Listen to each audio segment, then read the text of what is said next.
So now, after a long wait, Kerri Strug gets a chance to mount the apparatus here in the first rotation of the optional round. And here's her routine.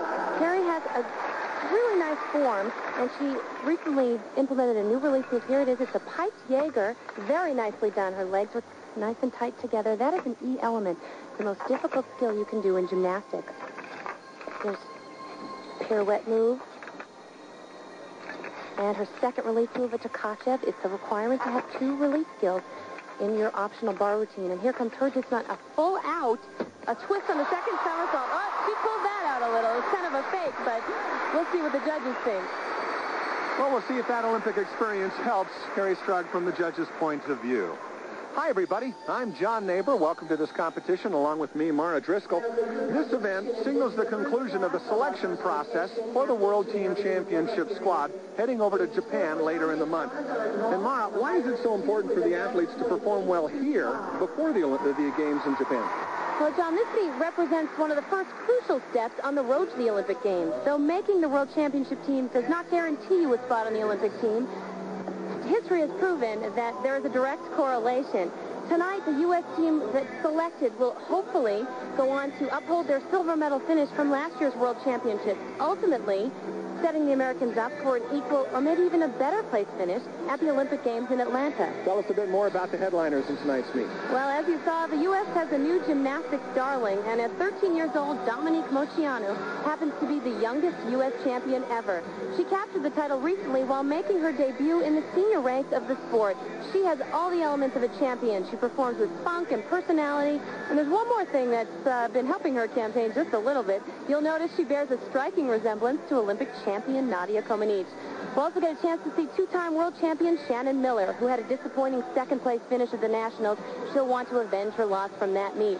Another veteran and 92 Olympian who led the U.S. to a team silver medal at last year's World, Dominique Dawes. She's been struggling with some injuries to her wrist and ankle, but she has proven her toughness time and time again. Now, these athletes have earned their spots to compete here at the most recent U.S. Nationals. Finishing third at that meet was J.C. Phelps, but she's been injured since and has successfully petitioned to have the scores from that meet count here towards a possible world team berth. Now, we'll be watching to see whether or not those scores will hold up. Our own world champion, Kurt Thomas, is on the deck side. He's got more. John, I'm with J.C.'s coach, Mary Lee Tracy. Mary Lee, what happened? Well, we came in healthy, and we started warming up and training, and just we're doing some tumbling, and J.C. said her knee kind of hurt, and she went to do another tumbling pass, and she felt like she needed to stop, and so we went straight to the trainer, and he did all the tests and felt like everything was stable, and it began to swell, and so there's just some swelling going on that we're a little uncomfortable with, and so she's right now getting an MRI just to make sure that it's hopefully just a small little injury in her knee. But you think she'll be healthy for Worlds? I think so. I can't say for sure until after tonight, but I have a lot of optimism that they've given me optimism to believe that she's going to be okay and ready to train in a couple days. We hope so. All right, back to John. I should point out Kerri Strug's mark of a 9.775 on the bars, the highest score so far, better even than Dominique Moceanu. We'll be back. 5 McDonald's World Team Trials is being brought to you by McDonald's, the official break of the Olympic Games. And by York Heating and Air Conditioning and your local York dealer, the doctor of home comfort.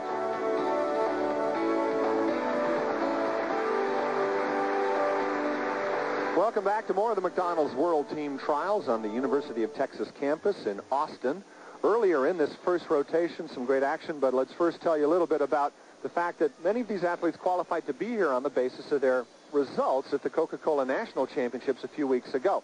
Dominique Moceanu winning the all-around title there, but it's the athletes in the 5th, 6th, and 7th spot that are trying to make the World Championship team. And Mara, the selection process is pretty complicated. It certainly is. The gymnasts will be taking 30% of their all-around score from the U.S. Championships, combined with 70% of their all-around score from this competition to qualify the top 7 scores. This is an effort at not only picking the best gymnasts, but also the most consistent over these 2 very important competitions. Now, some of the athletes who are, quote, on the bubble, Amy Chow, Donnie Thompson, and Mary Beth Arnold, are sitting there very close together in their scores after the compulsories here in Austin, Texas. And just moments ago, Donnie Thompson turned in a great uneven bar routine. Donnie Thompson is one of 10 athletes who were competing in the junior division last year, and they're making the switch to the senior division. So the senior division has a totally new look this year. She is very impressive on this event. Beautiful form.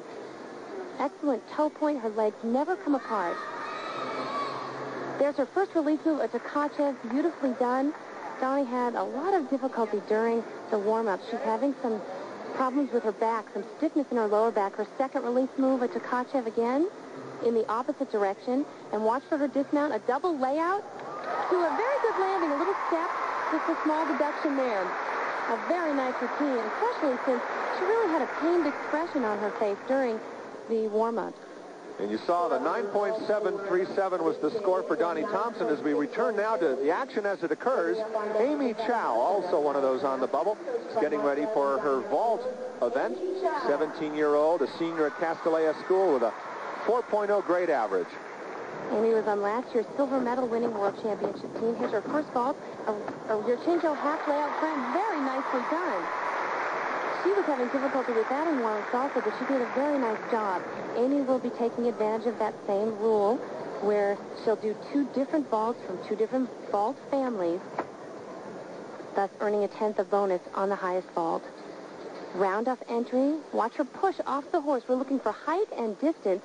She opens it up, takes a little hop on the landing. Actually, a pretty good hop on the landing, but a very nice vault. She got a lot of distance, and those are the things that the judges are looking for. Height off of the horse and distance away from the horse.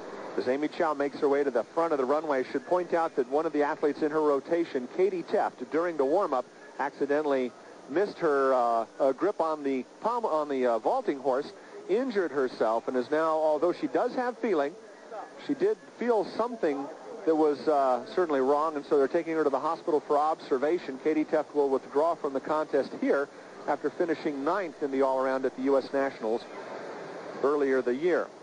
Amy Chow getting ready for her second vault. This vault is a handspring entry, handspring front pike with a half twist. The vault is only valued at a 9.9, as was her first vault. 9.737 the score for that first vault. A very good score. There she goes. She actually tucked it, so that's worth less. It's only worth a 9.8, but I think she'll probably keep the score of the first vault, especially after the 10th is added. We're going to warm up all 5. Take another look at it here. She does a handspring on. She separates her legs. Kind of sloppy in the air. Not a very tight tuck. Not a very good vault for her. From this angle, you can see her leg separation very well. She tucks early and she twists in the air. And a big hop on the landing. Well, we'll bring you her score on the second vault and her score overall when we return for more action. It's going to be here at the McDonald's World Team Trials in just a moment. Stay with us. McDonald's World Team Trials, John Neighbor, Mara Driscoll, and Kurt Thomas here at the Frank Erwin Center in Austin, Texas. As you saw, Shannon Miller getting some last-minute comments from her coach as she gets ready for her apparatus. As we take a look at our standings after the first rotation, Shannon Miller currently in second, J.C. Phelps in the third place as a result of her score at the U.S. Nationals. Here's Shannon. And the first thing we're going to look for here is her signature move. It's called the Miller. And here it comes. It's a giant full pirouette, but she hops it around completely into an immediate release move, a Ginger. She caught that pretty close to the bar. Notice she had to bend her arm. Another full pirouette. And her second release move, a Tkachev. Shannon gives very little away in terms of deductions. She doesn't have any form breaks typically. And her dismount, she's working a full out, but that's a full in back out to a perfect landing. The only problem I saw with that routine was the release move was caught a little closer than she normally does. We'll take this opportunity to point out that Amy Chow's vault score on her second attempt was lower than her first, so she did in fact earn the 9.837 when you add the bonus on the vault. Okay? All right. Good handstands at the end.